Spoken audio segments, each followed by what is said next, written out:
Oke teman-teman, kita masuk ke modul ketiga dari 8 modul yang insya Allah hari ini akan saya sharing ke teman-teman gitu ya. Nah, tadi kita udah ngebahas tentang 2 modul awal, yaitu mengenal para stakeholders di bisnis. Jadi sebelum Anda mau memutuskan atau mengatur keuangan perusahaan, tentunya kita harus paham dulu bagaimana kepentingan para pemangku kepentingan di perusahaan. Ya, baru kita bisa manage perusahaan tersebut. Lalu yang kedua, kita belajar basic ya tentang analisa laporan keuangan. Tentunya banyak yang harus Anda pelajari tentang analisa laporan keuangan, tapi sebagai owner di modul ini saya bukan sharing kepada Anda agar Anda menjadi seorang analis, bukan gitu ya. Saya sharing Anda karena Anda adalah seorang owner, seorang pebisnis, seorang manajer keuangan yang bisa membantu perusahaan agar performa perusahaannya jauh lebih baik. Jadi beda angle-nya nih. Kalau Anda seorang analis, ya saya sarankan Anda ikut program-program kelas-kelas yang memang dikhususkan ya untuk analis, para financial analyst itu banyak. Ya termasuk saya juga sudah ikut beberapa sertifikasinya gitu ya. Tapi yang saya bagikan hari ini tentunya untuk Anda ya owner atau manajer keuangan di perusahaan yang ingin membantu perusahaan meningkatkan performa keuangan ya perusahaan.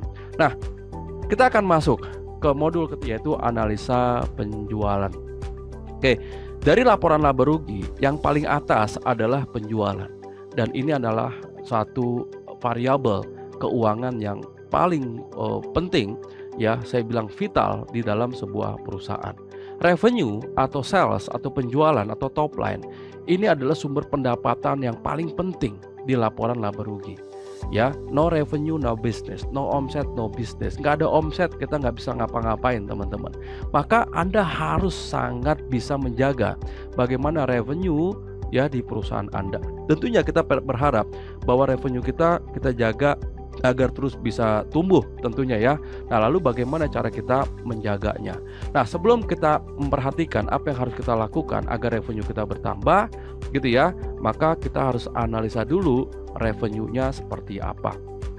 Ya, jadi kalau Anda misalkan Anda pengen memiliki perusahaan dengan profit yang bagus, profit itu dihasilkan dari 2 tempat, revenue dan biaya. Maka Anda harus paham dulu ya, dari mana sumber revenue, baik yang saat ini maupun yang akan Anda lakukan nanti ke depan. Lalu bagaimana biayanya? Nah, nanti biaya kita akan bahas di sesi tersendiri ya. Setelah nanti break kita akan bahas detailkan tentang biaya. Dari situ baru kita bisa memaksimalkan profit. Nah, di modul ini kita akan membahas, mempelajari, memahami ya dari mana sumber revenue di perusahaan Anda. Nah, saya akan mengenalkan dulu ada yang namanya revenue stream, sumber-sumber revenue. Di bisnis Anda itu omset, revenue datangnya dari mana aja. Saya kasih contoh, ini sebuah hotel.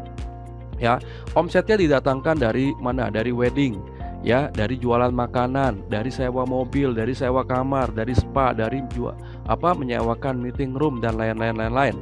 Ini adalah sumber revenue ya hotel. Nah, pertanyaannya adalah dari mana saja sumber revenue di perusahaan Anda? Dari produk apa? Ada nggak jasanya? Ataukah hanya semuanya produk?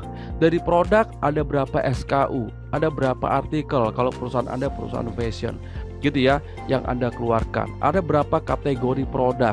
Nah, ini yang harus Anda lihat ya. Nanti kita coba analisa satu persatu. Nah, yang kedua, revenue itu sangat dipengaruhi oleh 2 faktor. Ada faktor yang tidak bisa kita kendalikan dan ada faktor yang bisa kita kendalikan.